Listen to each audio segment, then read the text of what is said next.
One love, brothers and sisters. The title of the presentation is Pioneering Psychohistoriographic Cultural Therapy in Jamaica. Jamaica is a lower middle income country with a population of 2.9 million people. We have had a 400-year history of African slavery. African slavery is a secondary European delusion arising from white supremacy, the primary European delusion. This led to a collective trauma, which is a cataclysmic event that shatters the basic fabric of society and is reflected in the collective memory of a group. And arising out of this are the national liberation movements, which are political organizations formed by indigenous groups against an imperial power in an attempt to remove the imperial power's influence, and the opponents of the freedom fighters are often considered them terrorists. In the Jamaican context, a son of Jamaica, Marcus Mosiah Garvey, founded the Universal Negro Improvement Association in Harlem in the United States, and created a newspaper, The Negro World, proclaiming that Africa, the land of hope and promise for Negro peoples of the world. Marcus Garvey was regarded as the Negro Moses, and fiscal irregularities in the shipping line that he created, the Black Star liner, gave the US government the basis for an indictment that sent Garvey to prison, and he was deported to Jamaica in November 1927. Look to Africa, where a black king shall be crowned. And the emergence of the Rastafari movement as an anti-colonial, political, religious movement in Jamaica in 1932 followed the coronation of Emperor Haile Selassie, the Rastafarian movement, when black people in Jamaica and the Caribbean were standing up against the tyranny of British colonial exploitation. And it is in this context that the Jamaica Lunatic Asylum was built in the late 1800s. And Len Smith, who is an English author, a social worker, writing about Bellevue Mental Hospital, suggested that the conclusion is inescapable that measures to remove, sequestrate, and care for the insane were a central element to Britain's civilizing mission. Of course, I have challenged Smith's view of this and take the view put forward by Frantz Fanon, the Caribbean psychiatrist from the French island of Martinique. He suggested colonization is not satisfied merely with holding people in its grip and emptying the native's brain of all form and content, but by a perverted logic, it turns the past of the oppressed people and destroys, disfigures, and distorts it. And this is Bellevue Mental Hospital when I started working there in 1973. And this is what I saw, institutional custodialization in the Bellevue Hospital in 1974, where the conditions were deplorable and really having a Goffman-esque kind of total institution.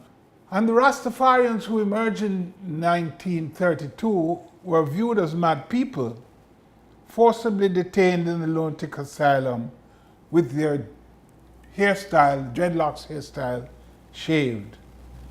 And it is my view, in counter to Len Smith in the United Kingdom, that this was an expression of psychocultural repression by British colonialism. Professor Raymond Prince from Montreal in Canada suggested at a meeting of the American Psychiatric Association in May 1969 that Rastafari was the product of delusional cultism. This view was challenged by Professor Ari Kaif at the same meeting, who suggests that this view because it reflects a misunderstanding of the group and promotes the false idea that Rastafari beliefs are more unusual or deviant than the concepts of other religious movements. Out of this came the concept of psychohistoriography, which is a Jamaican post-colonial model of psychological negation of centuries of colonization and collective trauma. Psychohistoriography, it emerges out of the group process derived from the Rastafari group process of reasoning, referred to as grounding or groundation, which are communal meetings involving mediation and meditation and recollections. We instituted a monthly reasoning as large group ethnography of all the patients and all the staff, where we would reason about our history together. And our own Caribbean historian, Elsa Guevara, in 1958, expanded this, suggesting that historiography was the method of analysis of historical documents to determine a given society's outlook, ideology, and beliefs, and to identify dynamics and social forces that compel change.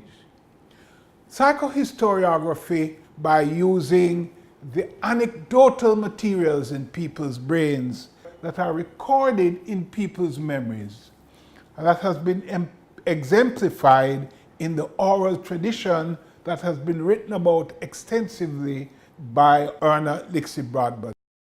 I wrote a paper in 2004 for the journal Interventions about popular theatre as psychotherapy, which outlined the birth of psychohistoriographic cultural therapy. Marcus Garvey was Jamaica's first cultural therapist. Garvey had written 7 plays, which were performed in Kingston at Edelweiss Park. And his anti-colonial vision demanded that the European religions be replaced by African religions, European languages be replaced by African-based languages, names, art, music, and dance, African authority systems, and African social systems and economic systems. In 1977, going 78, with a young reggae band called Third World. Explantations was really the explanation of the Rastafari movement. Third World were a group of middle-class Jamaicans who were all moving into the Rastafarian movement. My colleague Ezra Griffith, professor of psychiatry at Yale, and I wrote a paper in 1994. Clinical skills were challenged by the task of assessing young middle-class men and women who had undergone transformation from images of their parents' ideals into that of practicing Rastafari. Rastafari, the word is love. It's the self and others, the I and the word has to do with cognition. The sound is utterance, and that it acquires power to influence other people, as one defines the whole concept of the Rastafarian I, self and others, as one love. And then I described the continuation of the psychohistoriographic cultural therapy movement in the Bellevue Mental Hospital, which was published by the Journal of the American Psychiatric Association, Hospital and Community Psychiatry. We built a garden theatre, a cultural therapy center at Bellevue Mental Hospital. So magnificent orations told the stories of how British colonialism, which was called Babylon, used madness and perception of madness to silence resistance against slavery, colonialism, and oppression. And we used this cultural therapy for the hundreds of patients who were in Bellevue Hospital and brought them to the Garden Theatre to have the exposition and the reasonings of their position in the mental hospital. Over the years, psychohistoriography and psychohistoriographic cultural therapy has targeted all levels of social pathology in Jamaica. and in particular the murder rate per 50 per 100,000 in 2015, and it's the third highest in the world. And trying to overstand is the word that the Rastafarians use, which is the antithesis to understanding. Understanding means knowledge, overstanding means insight. Having insight into the problem of high physical abuse and neglect, high rates of sexual molestation, 40% of pregnancy under 16-year-olds, 50% of school dropout rates and illiteracy. The children are at risk, have been at risk always in the Jamaican context. They have, in fact, been influenced by complex trauma. And the Dream World Cultural Therapy proof of concept was in Almond Town Primary School in Kingston. The teachers selected for us 30 behaviorally dysfunctional children that had all failed their grade 3 tests and were academically at the bottom of their classes. And the Dreamer World Cultural Therapy pilot used psychohistoriography that was adapted for the use of children by the use of play therapy. We asked the children to dream a new world, allowing them to relive their memories of complex trauma. And creating a new world allowed personal affirmation and fostered self-determination and reliance. Here's a poem created by some of these children. Escarsona, New World.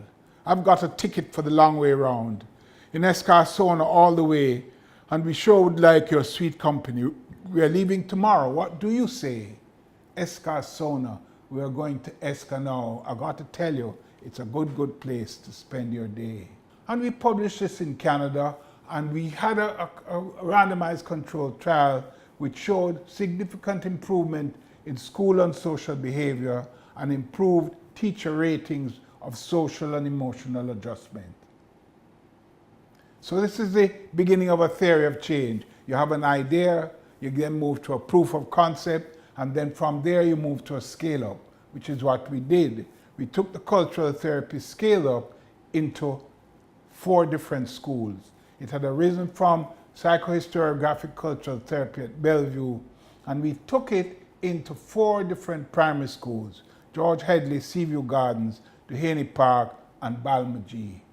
And we chose 100 of these children of what we call the bad behaving picnic, the bad behaving children who were academically underperforming, and 100 controls in this randomized control trials.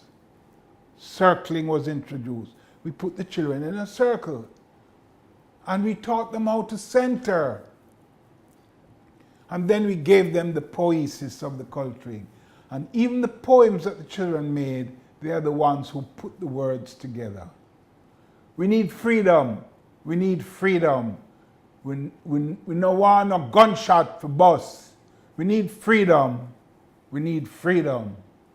It was in this area of school violence now that the Minister of Education at the time learned about the cultural therapy program. And he asked us to extend this into many more schools in the country because of the results that we were getting. So we moved the Dreamer World transition to scale, and we now had to call it cultural resiliency because there was a negative impact about the word called therapy, cultural therapy. So we called it cultural resiliency. And this, in the lowest performing primary schools in Eastern Jamaica, the students who have failed the grade 3 diagnostic test, it first tried it out in 35 schools in 2014, and another 35 in 2015, and 20 in 2017. The main impact of this was that we shifted the therapeutics from the cultural therapy team, which was coming out of Carmenza, into the teachers. The task shifting and knowledge transfer process were put into the heads of the teachers and guidance counselors who were actually running these programs. And in this last program, the Love 20, the Dreamer World Cultural Resiliency for grade 4 was a 9-month program over 1,400 hours, and it was a randomized controlled trial of 215 students. And in the 5 parishes of the Jamaica, We first started with 1 school, and then we moved to 4 schools, and then we went to 35 schools, and then another 35 schools, and then finally another 20 schools in the past 5 years. So here we have a model that, my brothers and sisters, is the story of psychohistoriographic cultural therapy in Jamaica. And we say to you, one love, one heart, and one destiny.